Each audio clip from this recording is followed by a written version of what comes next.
देवी और सज्जनों, आज मैं आपके साथ फसल उत्पादन में उचित जल प्रबंधन के विषय में बातचीत करूंगा। जैसा कि आप जानते हैं कि जल बिना जीवन नहीं, तो जल के बिना कृषि भी नहीं। कृषि के लिए और फसल उत्पादन के लिए जल की उपलब्धता बहुत अनिवार्य है। बढ़ती हुई जनसंख्या अधिक से अधिक फसल उत्पादन के लिए प्रेरित कर रही है। खाद्य पदार्थों के लिए मांग बढ़ती जा रही है। फसल उत्पादन के लिए अत्यधिक दबाव बढ़ रहा है, लेकिन सिंचाई में उपलब्ध जल की आपूर्ति दिन प्रतिदिन कम होती जा रही है। 87% से घटकर 82% हुई और अनुमान यह है कि अगले 10-20 सालों में सिंचाई की उपलब्धता लगभग 75% रह जाएगी। इसलिए कृषि में जल का उचित प्रबंधन बहुत अनिवार्य है। जैसा कि आप जानते हैं कि पौधे को अपनी बहुत सी जैविक क्रियाएं पूरा करने के लिए पानी की आवश्यकता है और फसलों की जल मांग वर्षा के पानी पर आधारित होती है। कहने का भाव यह है कि फसलों की जल मांग को मुख्यतः वर्षा का पानी ही पूरा करता है, लेकिन जिन इलाकों में, जिन स्थितियों में वर्षा का जल फसलों की जल मांग को पूरा नहीं करता, वहाँ पे हम बाहर से पानी खेतों में देते हैं, फसलों को पानी देते हैं, जिसे हम सिंचाई कहते हैं। तो जब हम सिंचाई की बात करते हैं तो हमारे दिमाग में 3 स्थितियां आनी चाहिए। 3 परिस्थितियां हो सकती हैं। परिस्थिति पहली, जिसमें हमारे पास सिंचाई के लिए उपयुक्त पानी उपलब्ध है। स्थिति दूसरी, जिसमें हमारे पास सिंचाई देने के लिए उचित मात्रा में पानी उपलब्ध नहीं है, यानी कि डेफिसिट वाटर सिचुएशन। और तीसरी स्थिति यह है कि हमारे पास जल मांग से अधिक जल है, यानी कि वाटर लॉग्ड सिचुएशन और द एक्सेस वाटर सिचुएशन। अब तीनों स्थितियों में जल प्रबंधन अलग अलग है। सबसे पहले हम बात करते हैं उस परिस्थिति की जहां हमारे पास सिंचाई के लिए उपयुक्त जल उपलब्ध है। जब हम इरिगेशन की बात करते हैं, सिंचाई की बात करते हैं, तो हमारे दिमाग में 3 प्रश्न उठते हैं। प्रश्न पहला कि सिंचाई कब की जाए। प्रश्न नंबर 2, सिंचाई कितनी मात्रा में की जाए। और प्रश्न नंबर 3, सिंचाई किस विधि से की जाए। अब सिंचाई कब की जाए, ये मुख्यतः 2 बातों पर निर्भर करता है। एक कि उस फसल की जल मांग क्या है, और नंबर 2, पानी की उपलब्धता कितनी है।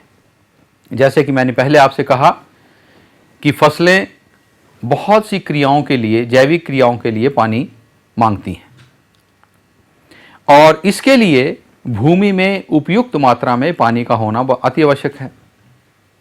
तो जब भूमि में पानी की उपलब्धता जैसे ही कम होने लगे, सिंचाई दे देनी चाहिए।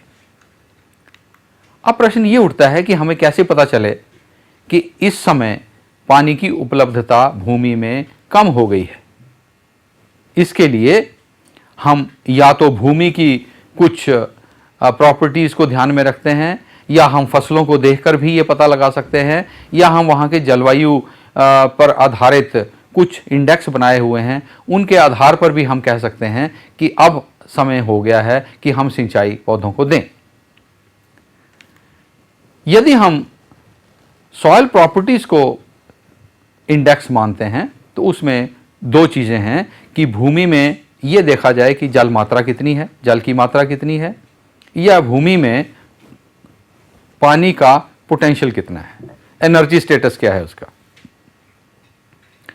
माना यह गया है कि जब भूमि में जो उपलब्धता की रेंज है, जिसे हम कहते हैं सॉयल अवेलेबल वाटर, जब 50% कम हो जाए तब हमें इरिगेशन दे देनी चाहिए।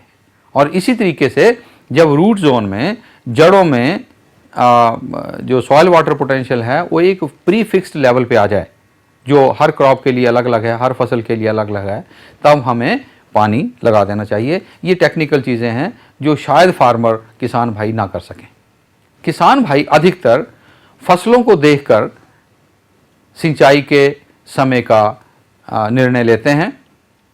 वह देखते हैं कि जब फसलों का रंग बदलने लगे, या पत्ते जो हैं वो मुरझाने लगें, या गोल होने लगें, या नीचे गिर जाएं, या उनको ये लगे कि पौधे में की ग्रोथ जो है वो कम होती जा रही है, जितनी होनी चाहिए थी उतनी नहीं हो रही, तो किसान भाई निर्णय कर लेता है कि अब हमें इरिगेशन देने की ज़रूरत है। लेकिन इस केस में कई बार ये देखा गया है कि जब ये सिम्टम्स, ये लक्षण पौधे पे उभरते हैं, तब कुछ ना कुछ उसके बायोमास प्रोडक्शन में डैमेज हो चुका होता है। इसके साथ ही पत्तियों में कितना पानी है, इसको देखकर भी इरिगेशन के टाइम का या सिंचाई के वक्त का अंदाज़ा लगाया जा सकता है। लेकिन जो सबसे महत्वपूर्ण और जिसको हम कहते हैं कि कॉमनली यूज्ड मेथड, वो ये है कि हर पौधे की क्रांतिक अवस्था पे पानी लगाया जाए। क्रांतिक अवस्था वह अवस्था है जब पौधे को अगर पानी उस अवस्था पे ना मिले तो उसके बायोमास प्रोडक्शन में बहुत ज़्यादा कमी आ जाती है। द प्लांट्स, जो पौधे हैं, वो बहुत क्रिटिकल हैं मॉइस्चर स्ट्रेस के लिए अपनी क्रांतिक अवस्थाओं पर, और ये क्रांतिक अवस्थाएं हर फसल के लिए अलग अलग हैं। लेकिन यदि हम विभिन्न फसलों का अध्ययन करें और उनकी क्रांतिक अवस्थाओं को देखें तो हमें ये ज्ञात होगा कि फ्लावरिंग स्टेज जो है, जब फूल आने लगते हैं या दानों में जब दूध आने लगता है, दाने मैच्योर होने लगते हैं, उस समय पानी अवश्य होना चाहिए। अगर उस समय पानी की उपलब्धता नहीं है या वाटर डेफिसिट है, मॉइस्चर स्ट्रेस है, तो प्रोडक्शन में बहुत कमी आ जाती है। इसी तरीके से कुछ इंडिकेटर प्लांट्स हम कई बार इस्तेमाल करते हैं। इंडिकेटर प्लांट्स वो होते हैं जो वाटर स्ट्रेस को बड़ी अच्छी तरीके से रिफ्लेक्ट करते हैं।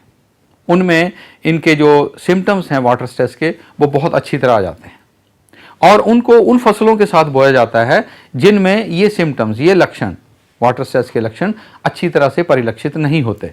जैसे कि प्याज की फसल है, अनियन क्रॉप, उसमें हम सूरजमुखी की फसल को इंडिकेटर के तौर पर लगाते हैं, क्योंकि प्याज की फसल में पानी की कमी के लक्षण बड़ी अच्छी तरह से परिलक्षित नहीं होते, जबकि सूर्यमुखी पौधे में जो इसके वाटर स्ट्रेस के लक्षण हैं वो बड़ी अच्छी तरह परिलक्षित हो जाते हैं। फसल के तापमान को देखकर भी, उसके क्रॉप कैनोपी के टेम्परेचर को देखकर भी हम फसल पानी कब देना है इसका अंदाज़ा लगाया जा सकता है। लेकिन ये भी एक टेक्निकल चीज़ है जो शायद किसान भाई ना कर पाएँ। इसी तरीके से तीसरा जो हमारा पैरामीटर है, जैसे मैंने कहा कि जलवायु पे आधार मानकर भी हम ये निर्णय ले सकते हैं कि खेत में कब पानी लगाया जाए। इसके लिए एक विधि विकसित की गई है जिसे हम IW/CPE रेशो बोलते हैं, कि irrigation water depth to cumulative pan evaporation method. इसमें हर फसल की depending on the climatic condition, जो वहाँ के जलवायु है उसको ध्यान में रखते हुए एक हम फिक्स कर देते हैं कि भाई इस रेशो पे हम पानी, इतना पानी जो है लगाएंगे, और ये हम फिक्स कर देते हैं, और इससे हमें ये पता चल जाता है कि पानी कब लगाना है। दूसरी बात है कि विधि कौन सी अपनाई जाए। अब ये जो सिंचाई की विधि है वो निर्भर करती है कि भूमि की प्रॉपर्टीज़ क्या हैं, जैसे वहाँ की टोपोग्राफी क्या है, क्या ढलानदार है या समतल है, इसकी इन्फिल्ट्रेशन, इसको अंतःसरवण बोलते हैं, वो कैसे है, भूमि की बनावट कैसी है, इसकी जल धारण क्षमता कैसी है। इन चीज़ों पे निर्भर करता है कि हम किस विधि से पानी लगाएं। फसल, कौन सी फसल लगा रहे हैं, क्या ये खाद्य फसल है, या ये फलदार कोई पौधा है, या भूमि को कवर करने वाली फसल है या लाइनों में लगाई गई फसल है, इस चीज़ पे भी निर्भर करता है। और तीसरी चीज़ है कि जो सिंचाई के लिए पानी इस्तेमाल किया जा रहा है, प्रयोग में लाया जा रहा है, उसकी गुणवत्ता क्या है। और चौथी चीज़, वो कितनी मात्रा में उपलब्ध है। और इन चीज़ों को ध्यान में रखते हुए अलग अलग विधियां हैं जिसको अपना सकते हैं, जिसे सरफेस इरिगेशन से फ्लडिंग भी कहते हैं, सब सरफेस इरिगेशन ज़मीन के अंदर से पानी डालते हैं, या स्प्रिंकलर इरिगेशन, ड्रिप इरिगेशन। और इनकी जो इरिगेशन यूज़ एफिशिएंसी है या सिंचाई की दक्षता जो है वो बढ़ती है सरफेस से सब सरफेस, सब सरफेस से स्प्रिंकलर और स्प्रिंकलर से ड्रिप इरिगेशन में। ड्रिप इरिगेशन में जो इरिगेशन यूज़ एफिशिएंसी है वो 90% से ऊपर है, जबकि जो सरफेस इरिगेशन मेथड्स हैं उसमें जो इरिगेशन यूज़ एफिशिएंसी है वो 50% के लगभग है। जो गुणवत्ता है वो भी बहुत ज़रूरी है ये निर्णय लेने के लिए कि कितनी मात्रा में, कितनी फ्रीक्वेंसी में, मतलब कितने कितने अंतराल पे और किस विधि से पानी लगाया जाए। ये निर्भर करती है कुछ उसके रासायनिक तत्वों पे, जैसे इसमें कितने नमक घुले हुए हैं, इसमें जो सोडियम है वो कितना है, इसकी पीएच जिसे हम कहते हैं वो कितनी है, या इसमें कैल्शियम, मैग्नीशियम, सोडियम, पोटाशियम या कार्बोनेट्स, बाइकार्बोनेट्स कितने हैं। इस आधार पे हम निर्णय ले सकते हैं। तो इन चीज़ों को हम ध्यान में रखते हैं। अब यदि स्थिति दूसरी है जिसमें हमारे पास डेफिसिट वाटर कंडीशंस हैं, यानी कि सिंचाई के लिए उपयुक्त मात्रा अवेलेबल नहीं है, उस सिचुएशन में हम वाटर हार्वेस्टिंग की सिफारिश करते हैं, जिसे हम रेन वाटर हार्वेस्टिंग कहते हैं। इसमें हम जितने भी हमारे प्राकृतिक स्रोत हैं, जैसे बारिश हुई या रन ऑफ हुआ या जो बाढ़ का पानी है, फ्लड वाटर है, उसको हम कलेक्ट करते हैं और उसको हम स्टोर करते हैं और उसे हम इरिगेशन के लिए या सिंचाई के लिए इस्तेमाल करते हैं। यदि पानी अधिक मात्रा में है, यानी कि खेत पानी से भरा हुआ है, तो हमें उस एक्सेस वाटर जो है, अधिक पानी जो है, उसका निकास बहुत ज़रूरी हो जाता है। और ये अधिक पानी क्यों आता है कि अचानक बहुत ज़्यादा बारिश हो गई, उसका अंतःस्रवण बहुत कम है भूमि का, और या उसमें ग्राउंड वाटर टेबल बिल्कुल ज़मीन के पास है। इन चीज़ों को अगर ये स्थितियाँ होंगी तो वहाँ वाटर टेबल हाई होगा, और वाटर टेबल हाई होने की वजह से उस भूमि की उर्वरकता शक्ति कम हो जाती है। जो हम खादें उसमें डालते हैं उनकी दक्षता कम हो जाती है, फर्टिलाइजर यूज़ एफिशिएंसी कम हो जाती है, पौधे का भली भांति पे ग्रोथ या बढ़ोतरी नहीं हो पाती, एरेशन की समस्या आ जाती है, बहुत से जीवाणुओं पर इसका कुप्रभाव पड़ता है। इसलिए अगर इन ज़मीनों को हमने उपजाऊ बनाना है तो जो एक्सेस वाटर है, जो अधिक पानी है, उसको ड्रेनेज विधि से किसी न किसी तरीके से उसको खेत से बाहर निकाला जाए, तब उस भूमि की उपजाऊ शक्ति बढ़ सकती है। तो देवी और सज्जनों, ये कुछ एक बातें मैंने आपको बताई जिनको अगर हम ध्यान में रखें तो हम फसल उत्पादन में जल का उचित प्रबंधन कर सकते हैं।